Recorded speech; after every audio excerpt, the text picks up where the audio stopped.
ఎరిగి ఉందరు. ఇప్పటి నుండి మీరు ఆయనను ఎరుగుదురు, ఆయనను చూచి ఉన్నారని చెప్పాను. ఆమేన్.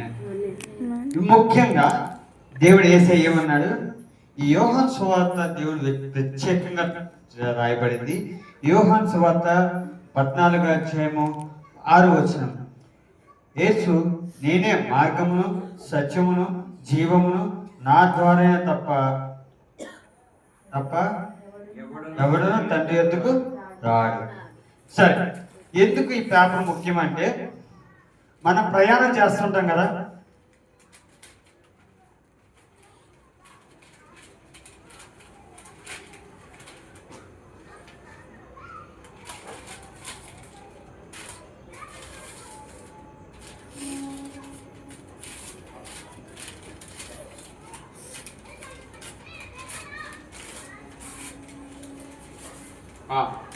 ఇదే పడవ అనుకోండి. ఏంటి? నేనే మార్గం. ఇది పడవ. ఇదొక మన జీవితం. క్రీస్తు నడుస్తున్నాం. యేసు మన కొరకు పుట్టినాడు. ఎవరి కొరకు పుట్టారు? చెప్పండి, ఎవరి కొరకు పుట్టారు? మన కొరకే. మన యేసే మన కొరకే పుట్టాడు. సో ఆయన పుట్టాడు కాబట్టి ఆయన మార్గంలో నడవాలి. ఎన్నో కష్టాలు వస్తాయి, శ్రమలు వస్తాయి. మరియా పుట్టిన బిడ్డకి చలికి ఎలా వణికిపోతుంది. నేను అనుకున్నా, ప్రభువా ఈమె ఎలా భరించింది నాయన. ఆ గాడిద మీద ఎక్కించుకొని నడిపిస్తున్నప్పుడు యేసేపు వాళ్ళిద్దరు ఎంత సహనంతో ఉన్నారు. మన సహనం ఉండమే, చిన్నదానికి పెద్దానికి సీరియస్ అయిపోతామే. ఇలా మార్గం, ఈ మార్గంలో మనం ఏం చేయాలి? వాళ్ళిద్దరూ నాకు దేవుడు బిడ్డగా పుట్టబోతున్నాడు. ఏం పోతున్నాడు? దేవుడు బిడ్డగా పుట్టబోతున్నాడు. ఇదేంటండి? ఇదేంటో చెప్పండి. మైక్ జోబులో పెట్టుకొని మంట పెట్టు. మైక్ జోబులో పెట్టు. ఇదేంటో చెప్పండి. Christmas tree. చాలా మంది అంటారు ఇల్లు అంటారు.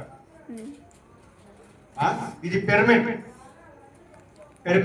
ఎవరైనా చనిపోతే దీనిలో మన దేవుడు చనిపోయి తిరిగి లేచాడు. అంటే అనేక మంది పాపిష్టి జీవితంలో నుంచి తీసుకురావడమే నేనే మార్గమును సత్యమును నిత్యదేవుని జీవమును. ఈ చనిపోయే వ్యక్తిని జీవం ఇచ్చేవాడే నా యేసయ్య. ఎవరిచ్చారు? మన జీవితంలో, పాపిష్టి జీవితంలో బతుకుతూ కొన్ని లోపాల్లో, పరిస్థితుల్లో, కోణాల్లో వెళుతూ మన జీవితంలో ఎండిపోయిన స్థితిలో ఉంటే జీవం ఇచ్చేవాడే మన యేసు. అదే క్రిస్మస్. ఆ క్రిస్మస్ ఈ జీవితం ఉండాలి అంటే కొన్ని ఆట పోటీలు ఏమవ్వాలండి? ఇదేంటండి చెప్పండి. ఇది గన్ దేనికి ఉపయోగిస్తారు?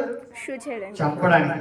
నువ్వు ఎప్పుడైతే ప్రార్థన, ఇది ప్రార్థన, బుల్లెట్ వాక్యం ఎప్పుడైతే యేసయ్య నీలో పుట్టాడో ఒక్కొక్క బుల్లెట్ సాతాను తలుగుతుంటే వాడు ఏమవుతాడు?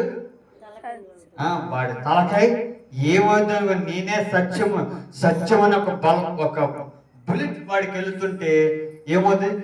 జీవము, మనలో జీవం వస్తుందండి. అప్పుడు మనలో ఉన్న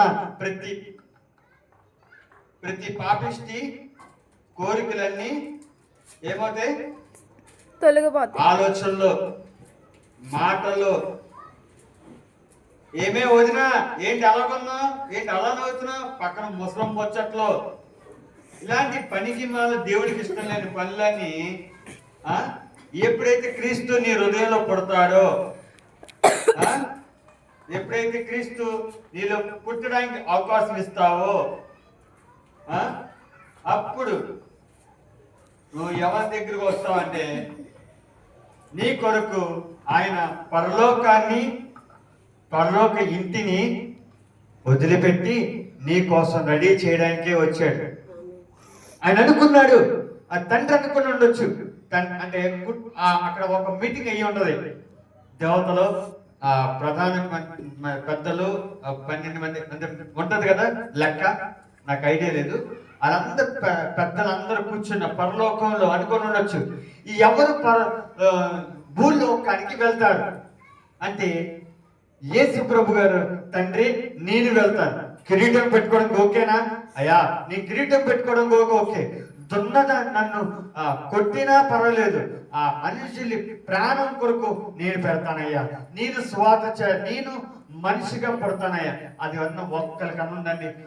నేను నిజంగానే చెప్తున్నాను, అడవిలో మేము సువార్త చెప్పడానికి వెళ్తున్నప్పుడు అక్కడున్న ప్రజలు చూసి సువార్త చెప్పడానికి చాలా ఇబ్బంది పడింది. చూడండి, ఎప్పుడైతే క్రీస్తు మనం పుడితే యేసు ప్రభు ఏమనుకున్నాడు, అయ్యా సిలువలో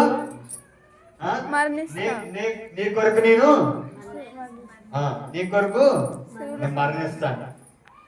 అప్పుడండి తండ్రి నా ద్వారా తప్ప నా తండ్రి వద్దకు రాడు.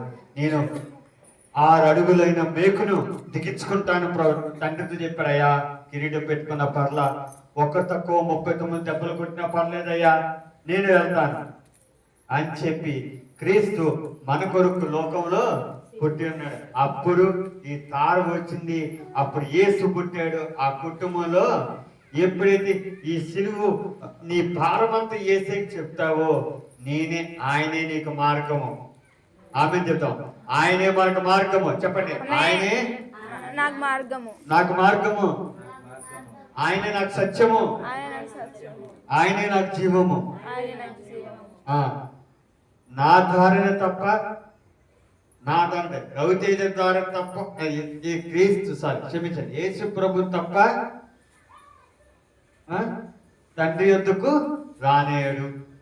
ఏమని చెప్పండి, యేసుక్రీస్తు తప్ప తండ్రి యొద్దకు పరలోకం నీకు కావాలన్నా,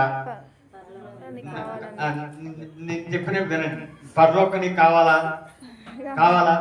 ఆ పరలోకంలో నీకు బహుమతులు కావాలా? నీకోసం కిరీటాలు నడి ప్రభు ఉంచాడు, నీకోసం సంతోషం. అదే క్రిస్మస్. ఆ సంతోషంలో ఆ పరలోకం ఆయనతో పాటు ఉండడానికి అక్కడ ఆయన మనిషిలాగా వచ్చి మన మధ్యలో పుట్టినాడు, మనతో పాటు ఉన్నాడు, మన చెప్పిన అన్ని విన్నాడు. ఆయనే మార్గము సత్యము. మరియా భయపడిపోతుంది. భయపడకు మరియా, నీకు ఒక బాబు పుడతాడు.